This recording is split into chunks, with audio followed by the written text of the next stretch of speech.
They told me the canvas was empty, just a void of pure darkness that wouldn't even reflect light. I saw my own reflection screaming in sheer terror. To stay alive and claim your wealth, the canvas demands a price paid strictly in human souls.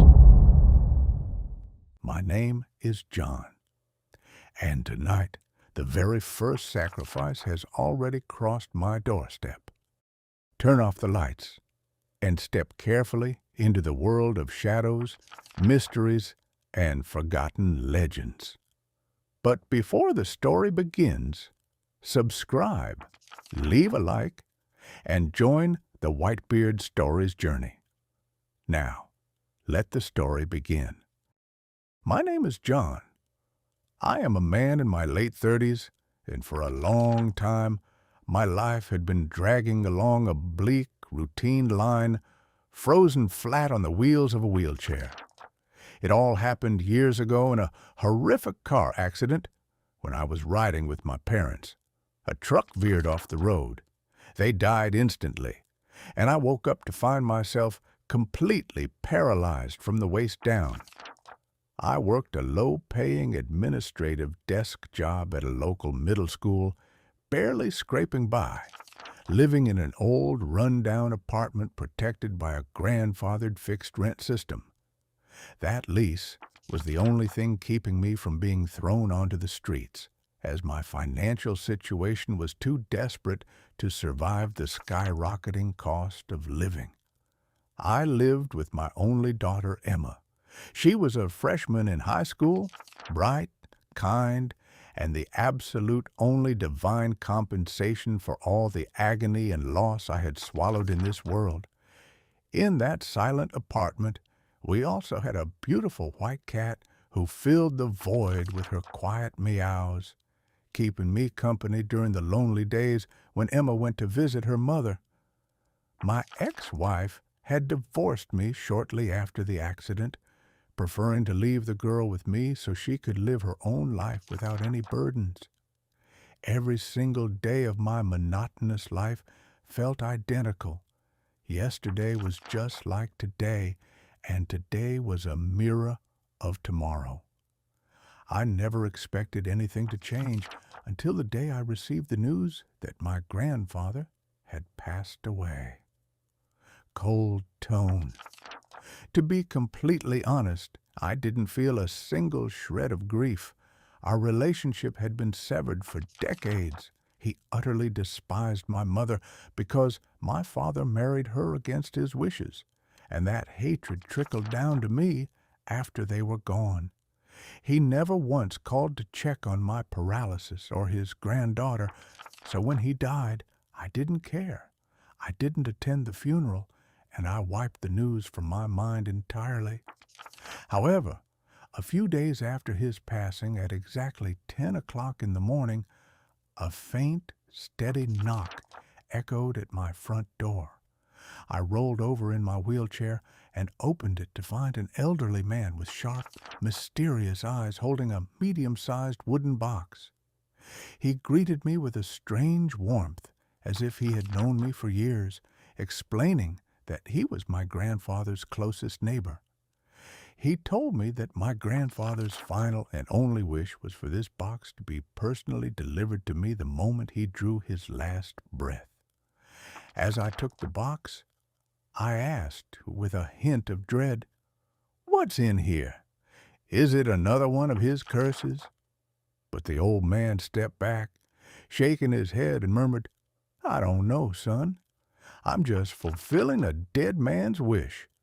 Open it and find out for yourself whether it's a blessing or a curse." The man walked away, and I carried the box to the living room table. It felt incredibly light, so light that I assumed it was empty. I unlatched the rusty locks, and inside I found a canvas covered by an old frayed black cloth. I pulled the cloth away and froze. There were no paintings, no lines, no colors. It was just a rectangular space painted in a stark, unnatural, abyssal blackness, a blackness that swallowed all ambient light so completely it induced vertigo. I stared into that dark void, losing myself in its depths, feeling as though I was being sucked into a bottomless vortex. This trance was only broken by the sound of the front door clicking open as Emma returned from school. I glanced up at the wall clock and gasped. It was 3 in the afternoon, whispering in disbelief. 5 whole hours had passed while I stared into that frame, without me feeling a single minute tick away. I covered the canvas in a panicked rush, rolled my chair down the long hallway and shoved it into the dark storage room at the end. A sudden, heavy exhaustion slammed into my body, forcing me straight to bed. In the dead of that night, the silence shattered. I woke up abruptly to a bizarre, echoing whisper swirling around my bedroom. At first, I thought Emma was talking on her phone, but the sound began to crawl closer, intensifying until I felt a freezing hiss brush right against my earlobe. I opened my eyes into the pitch blackness, and as my vision adjusted to the dark, I caught the silhouette of a twisted entity standing right at the foot of my bed. Panicked, shaking voice. It was the figure of a withered, hunched old woman, her spine bent at a grotesque, unnatural angle, and a deep, rasping hiss, like that of a massive serpent, vibrated from her chest. My limbs turned to ice from sheer horror. I was completely paralyzed, unable to scream or move. I watched her glide slowly toward the door, and as she pushed it open, the pale streetlights reflected off her face. It was a terrifying, desiccated face with no eyelids, and her eyes were like dying, glowing embers. She stepped out, drifting toward the storage room, and the door clicked shut behind her on its own without her ever touching it. Panting in terror, I dragged my body out of bed and into my wheelchair, rolling out into the long hallway. My heart was pounding so hard I could hear the thumping echo in my ears. I reached the storage room door, and before I could even extend my hand, the door swung open by itself. Inside stood the old woman, turning her cold, hollow gaze right toward me, stealing the breath from my lungs before the door slammed shut with a violent bang. I screamed at the top of my lungs, "Emma! Emma! Come here, fast!" My daughter rushed out, terrified, flipping on the lights. Seeing how deathly pale and drenched in sweat I was, she anxiously asked what was wrong. I just asked her for a glass of water. I didn't want the water. I just needed to see that she was safe and unharmed. The next morning, our white cat vanished completely. We searched every corner of the house to no avail. Later that afternoon, as I rolled past the storage room, a violent, muffled cat screech cut through the wood. I shoved the door open and forced myself inside. The room was tidy, but the black cloth was discarded on the floor, leaving the canvas entirely exposed. As I stared into that pitch-black void, my face hardened. There was a raised white shape on the surface that hadn't been there before. I leaned closer and gasped. It was a hyper-realistic, perfectly detailed painting of our white cat. It stood out as if it were 3D, and my mind played tricks on me. I could swear the cat's painted eyes were shifting in pure terror. In absolute shock, I jerked my wheelchair back too fast, flipping it over and crashing heavily onto the floor. The frame slipped from my hands, and suddenly a thick plume of black smoke began to pour from its borders, filling the room with the sound of 100 hissing vipers. The walls seemed to warp and stretch away from me, and the harder I crawled toward the door to escape, the longer and more endless the hallway felt. I screamed and screamed, and the door slammed shut with brute force. Right at eye level, as I lay flat on my face, I saw thick, coarse hair and fur covering two grotesque, deformed legs resembling those of a goat, belonging to a horrific entity, radiating the foul stench of rotten death. The creature stepped over me and drove its razor-sharp claws deep into my shoulder. From the blinding pain and the dark fog clouding my mind, I blacked out. When I finally opened my eyes, I found myself sitting perfectly upright in my wheelchair as if nothing had happened. The storage room was calm, the canvas hung silently on the easel, and the painting of the cat had completely vanished, leaving the void as black as it originally was. I tried to tell myself it was just a vivid nightmare until I inspected the back of the frame. Something caught the light. Tucked behind the wood were heavy bars of pure gold. The canvas had taken the cat's life, and in return, it had paid me a tangible, material fortune. A wave of dark euphoria washed over me, instantly wiping away my fear. I decided right then to keep Emma away from the house to protect her till I could figure out what I was dealing with. So I asked her to stay with her mother for a few days under the pretext that an old colleague was visiting. With Emma gone, I spent every hour digging through occult books and art history archives, searching for any mention of these cursed artifacts. I uncovered ancient myths speaking of souls trapped inside canvases to grant their owners immortality or endless wealth in exchange for dark blood pacts. Right at the bottom edge of the frame, I discovered 5 tiny Latin characters etched so faintly they looked like an artist's signature. I looked them up online, and the translation hit me like a physical blow. It translated to the Light Bearer, one of the oldest titles given to the devil himself. A few days later, my front door was nearly kicked off its hinges. It was a man named Brad. Brad was a massive, ruthless enforcer hired by the greedy corporate landlord who was trying to evict all the fixed-rent tenants so they could bulldoze the building and construct a luxury high-rise worth millions. Brad barged in with total arrogance, mocking my disability, flipping open my fridge to eat my food without asking. He leaned over me, his voice dripping with malice. "You've got 1 week to pack up your crippled chair and get your kid out of here, or I'll drag you both out in body bags. And by the way, say hi to your pretty daughter for me." In that exact second, pure, unadulterated rage consumed my mind. A thunderous beat of dark drums echoed inside my skull, chanting over and over, "The painting, the painting, the painting." I looked up at Brad and said, in a calculated, trembling voice, "Come with me to the room at the end of the hall. I have something incredibly valuable hidden there. Take it, and just leave me and my daughter alone." Brad laughed mockingly. "You pathetic cripple! You think you can pull a fast one on me?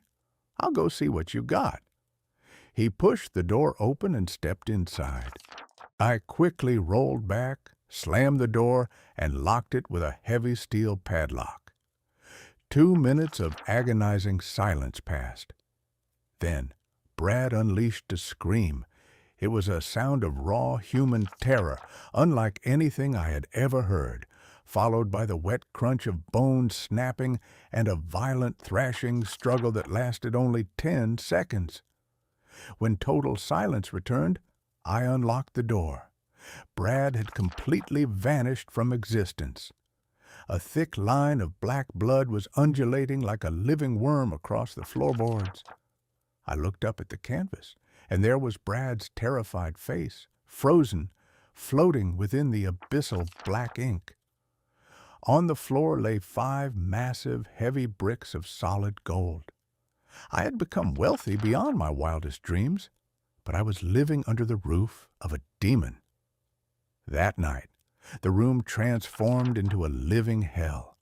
A blood-red smoke billowed from the fabric, and that horrific goat-legged beast materialized right before me. It exhaled its foul, rotting breath into my face, and I closed my eyes, completely ready to welcome death.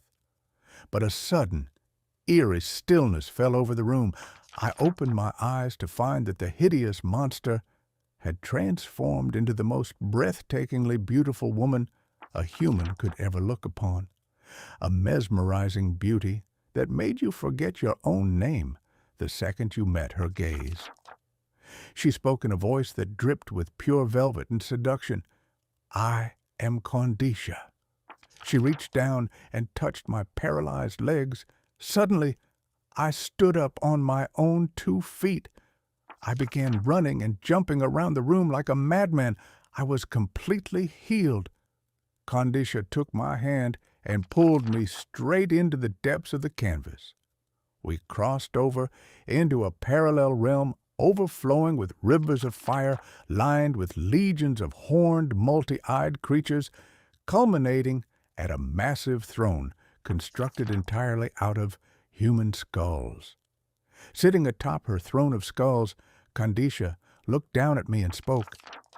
"Centuries ago, a powerful sorcerer named Ishtar punished me, binding my soul within this cursed fabric, woven with the blood of the fallen. He cursed me to never age, but decreed that I must feed exclusively on human hearts and souls to maintain my eternal youth and beauty. This canvas passes from hand to hand, and whoever holds it becomes my servant. Bring me human sacrifices, and I will grant you endless health and boundless gold." Greed completely blinded me, rotting my soul from the inside out. I used my newfound health and wealth to host lavish dinner parties at my home, inviting every person who had ever wronged me, every bully who had ever mocked my disability. I invited 7 people on the first night, including the greedy landlord himself. They ate, they drank, and then I led them into the storage room under the guise of showing them a rare, priceless antique painting. I slammed the door and turned the key. I stood there listening to their 7 voices screaming, listening to the slow, agonizing crunch of their bones breaking one by one. When I opened the door, they were gone, replaced by an enormous mound of gold bricks. But greed always demands a final catastrophic price that no one sees coming. I didn't stop there.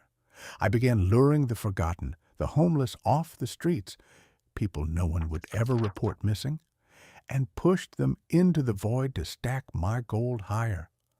I even began visiting local orphanages under the mask of a wealthy philanthropist, inviting children and their caretakers to my house for charity dinners, only to offer them as sacrifices. Qandisha then revealed to me that the blood of a relative was worth 100 times more than a stranger. Driven by a dark curiosity, I lured my ex-wife to the house, telling her Emma was gravely ill and begging to see her. The moment she stepped into the room, I locked her in, letting the canvas swallow her whole. Then came that fateful night.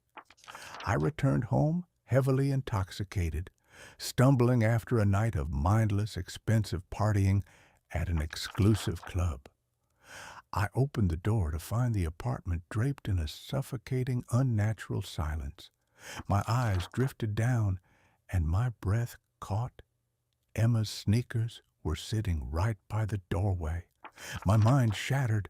I rushed inside and found a small birthday cake resting on the dining table, with an innocent tear-stained note that read, "Happy birthday, Daddy. I love you." Next to it was a wrapped gift. My heart dropped into my stomach. I bolted down the hall to the storage room, and there lay my ultimate damnation. Emma's beautiful, terrified, weeping face was now perfectly painted into the center of the pitch-black void, with a massive pile of gold resting on the floor beneath it. I completely lost my mind. I wept for days on end, collapsing against the frame, screaming into the fabric, "Take me instead. I am the new sacrifice. Release my daughter and take my wretched, cursed soul." Qandisha materialized from the crimson smoke, laughing with wicked, cruel amusement. The servant of the canvas can never be a sacrifice, and the void is hungry right now. However, if you want your precious Emma back alive outside this dark realm, you must bring me 1,000 human souls. And you have exactly 1 week to do it. Driven by absolute blind desperation and howling madness, I turned into an unholy monster. I became a relentless killing machine, kidnapping people, luring strangers, working day and night to harvest souls and push them into the jaws of the canvas without a second thought. I wiped out every homeless person in my district, hunted in neighboring towns, and spilled the blood of the innocent until, on the final night, I dragged in the 1,000th soul, and the pact was complete. My name is Emma, and what you have just heard were the final words written in my father's journal, which I found resting on the table when I woke up and broke free from that burning dark realm back into the apartment. My father was nowhere to be found. I ran straight to the storage room, and there, on the canvas, I saw my father's face, filled with tears and absolute regret, frozen forever inside the ink. Qandisha appeared before me in her terrifying beauty, whispering into my ear that in his final moments my father had begged and pleaded with her to take his own soul and body as a permanent substitute so that I could go free. She accepted his deal. Now, I live in a massive, sprawling mansion. I possess a fortune that could never be spent, with luxury cars and servants awaiting my every command. But the curse did not end with my father's demise. I am now the new servant of the portrait of 1,000 souls. I have fed her over 15,000 souls so far, and the void never gets full. Qandisha is always starving, always demanding more. So tell me, who among you will be my next sacrifice? If you enjoyed tonight's story, subscribe, leave a like, and return for the next tale hidden in the shadows. Until next time, keep the lantern lit